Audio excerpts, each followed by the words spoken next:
দেখুন আসলে আজকে সৌদি আরবে ঈদ নয়, ঈদ হচ্ছে সারা বিশ্বব্যাপী। কারণ চাঁদ উঠেছে শুধু সৌদির জন্য না, শুধু বাংলাদেশের জন্য না, সারা পৃথিবীর জন্য চাঁদ উঠেছে।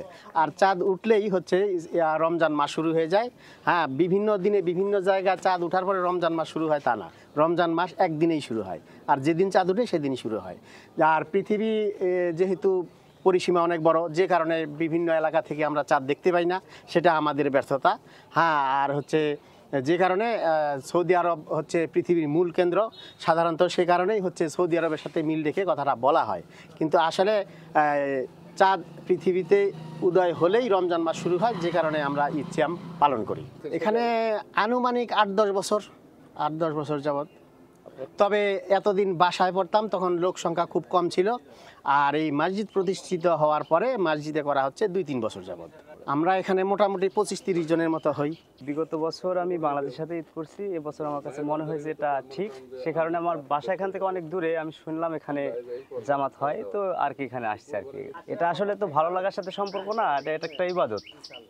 আর এটা দেখতেছি যে ইবাদতটা আসলে গ্রহণযোগ্যতা কোথায় পাই, সেক্ষেত্রে আমার কাছে এটা মনে হয়েছে যে ঠিক, সেজন্য আমি এবছর থেকে শুরু করছি আর কি। আমরা জানতে পারি যে এই কৃষ্ণপুর গোপালহাটি মুসলিম জামে মসজিদে একটি ঈদের জামাত সৌদি আরবের সাথে মিল রেখে জামাত হবে।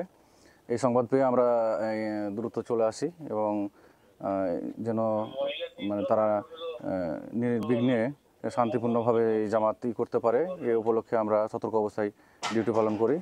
এখানে ইমাম সাহেবের এতি 16 জন পুরুষ এবং 3 জন মহিলা, মোট 19 জন এর একটি জামাত এবং খুতবা অনুষ্ঠিত হয় এবং আপনার শান্তিপূর্ণভাবে এই ঈদের নামাজ এবং খুতবা সম্পূর্ণ হয়েছে।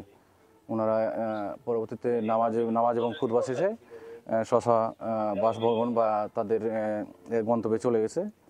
আর আমরা এখনও আছি, আমরা হয়তো কিছুক্ষণ থেকে চলে যাব। আপনারা এখানে কেন এসেছিলেন?